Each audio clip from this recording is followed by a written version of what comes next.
On passe au point suivant, qui est un point d'urbanisme qui va être apporté par Éric Goupil sur l'approbation de la modification numéro 1 du PLU de CO. Merci, Président. Donc, il s'agit là d'une modification de droit commun, ce qui nécessite le passage en conseil communautaire. Les modifications simplifiées passent simplement en bureau, comme l'autre modification de CO et la modification du PLU de Saint-Georges de Rouellé, que nous passerons en bureau le 28 février. Donc, cette présente modification a pour but de transformer la zone 2 AUT réservée aux activités touristiques à long terme en zone 1 AUT réservée aux activités touristiques à court et moyen terme. Elle nécessite donc une modification de zonage ainsi qu'une modification du règlement écrit de la zone 1 AUT. De plus, cette zone fait l'objet d'une orientation d'aménagement et de programmation qui définit les conditions d'aménagement de la zone. Les changements apportés sur l'OAP concernent uniquement le remplacement des mentions relatives à la zone 2 AUT par les mentions relatives à la zone 1 AUT.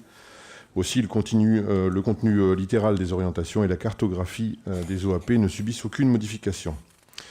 Donc, cette modification vise à permettre l'ouverture à l'urbanisation et donc à l'implantation d'un projet de camping sur la zone 1 AUT, justement dédié à ce type d'activité.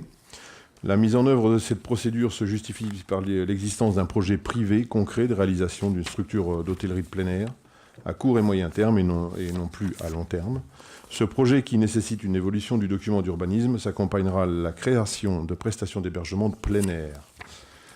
Comprenant donc la localisation d'une soixantaine d'emplacements de terrain permettant l'implantation de tentes, le stationnement de caravanes et de camping-cars, ainsi que la location d'une dizaine de structures d'hébergement telles que des habitations légères, comprenant bien entendu des commodités individuelles, accompagnées de la mise à disposition d'équipements communs et d'infrastructures collectives de type sanitaire, salle de jeu et terrain. Le logement de fonction, bien entendu, lié à l'activité nécessaire pour la direction, l'entretien, la surveillance et le gardiennage de l'ensemble de la structure. Ce projet relève, bien entendu, de la législation relative aux terrains aménagés de camping et de caravanage destinés à l'accueil de tentes, de caravanes, de camping-cars, de résidences mobiles de loisirs et d'habitats légers de loisirs. Ils sont constitués d'emplacements nus équipés de l'une de ces installations ainsi que d'équipements communs.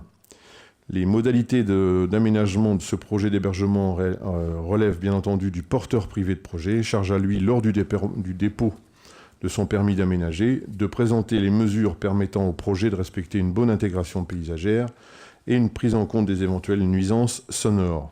Cependant, son projet devra être compatible avec le règlement et les orientations d'aménagement du PLU de la commune de CO.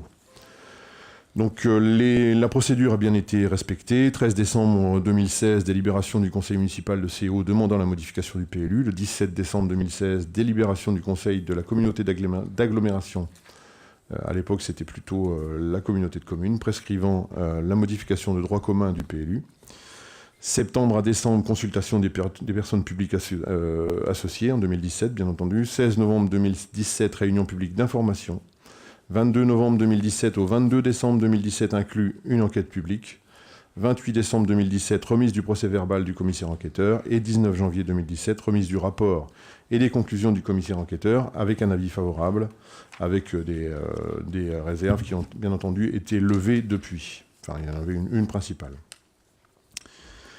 Suite à l'enquête publique, donc le projet de modification du PLU de la commune de CO a été modifié afin d'intégrer les remarques du commissaire enquêteur et les observations de la population, les propositions des PPA. Je vais donc vous donner lecture de la délibération quelque peu raccourcie parce que je vous fais grâce des vues et des accords des différentes structures concernées, pour arriver directement à la délibération. Donc, il est proposé au conseil communautaire d'approuver le projet de modification numéro 1 du plan local d'urbanisme de la commune de CO, rectifié suite à l'enquête publique et aux avis exprimés par les PPA, conformément au dossier tel qu'il est annexé à la présente délibération, de procéder en application des articles R153-20 et R553-21 du Code de l'urbanisme à l'affichage de la présente délibération au siège de l'agglomération, en mairie de CO durant un mois, et à une insertion dans un journal diffusé dans le département. De préciser que la présente délibération sera publiée au recueil des actes administratifs de la communauté d'agglomération. De tenir à disposition du public pendant 1 an la présente délibération, le dossier de modification du PLU modifié, ainsi que le rapport des conclusions et l'avis du commissaire enquêteur. En mairie de CO, au siège de la communauté d'agglomération, aux heures, bien entendu, et jours d'ouverture. De préciser que la présente délibération sera exécutoire après la transmission du dossier aux représentants de l'État et l'accomplissement des mesures de publicité et d'affichage édictées ci-dessus et dans les conditions définies aux articles suivants du Code général des collectivités territoriales, et d'autoriser Monsieur le Président de la communauté d'agglomération Mont-Saint-Michel-Normandie à signer tous les actes afférents. Merci Eric. Y a-t-il des questions ?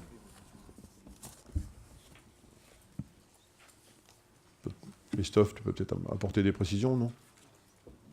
Est-ce qu'on peut passer le micro au maire de la commune concernée ?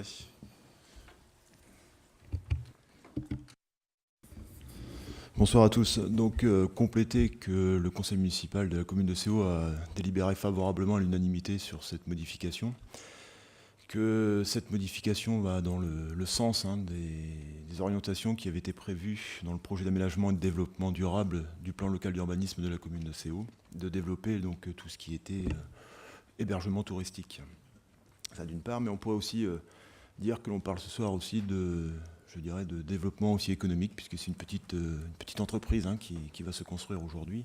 Et puis un développement touristique, puisque depuis quelques temps, aux abords du Mont-Saint-Michel, et notamment plus précisément sur les moments très touristiques et chargés, il y avait un manque d'hébergement. Donc aujourd'hui, tout s'ouvre pour pouvoir se faire. Donc merci aux services administratifs qui ont œuvré très fortement sur ce sujet. Merci aussi au vice-président qui a bien travaillé sur le projet. Et puis le conseil municipal me chargeait donc de remercier la communauté d'agglo sur son vote, qui j'espère sera favorable. Ce qu'il faut signaler aussi, et c'est une dimension importante, c'est qu'au-delà de la création de ce camping, il y a aussi un aménagement du carrefour qui est aujourd'hui un carrefour où on roule très très vite, bien que ce soit limité à 70 km/h, avec une mise en sécurité du croisement, notamment pour les cyclistes, puisqu'on est sur une voie verte qui passe par là. Et donc ça va participer aussi à une amélioration de la circulation aux abords du Mont-Saint-Michel et dans la baie.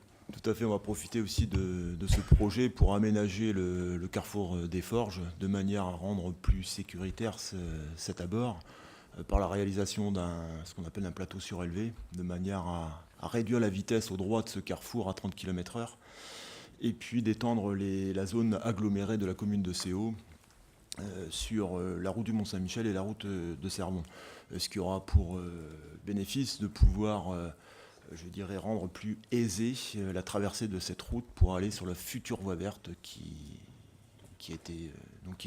a commencé d'ailleurs, ces travaux de voie verte qui ont débuté, je crois, cette semaine. Donc voilà, ça aussi, c'est un tout. Ça aussi, c'est une bonne nouvelle. Une très bonne nouvelle. Je voudrais aussi préciser que la commission d'urbanisme s'est prononcée favorablement sur ce dossier. Bien, donc on va pouvoir passer au vote, sauf s'il y a des interventions. Je n'en vois pas. Donc allons-y. Et attendre quelques instants. Vous pouvez voter.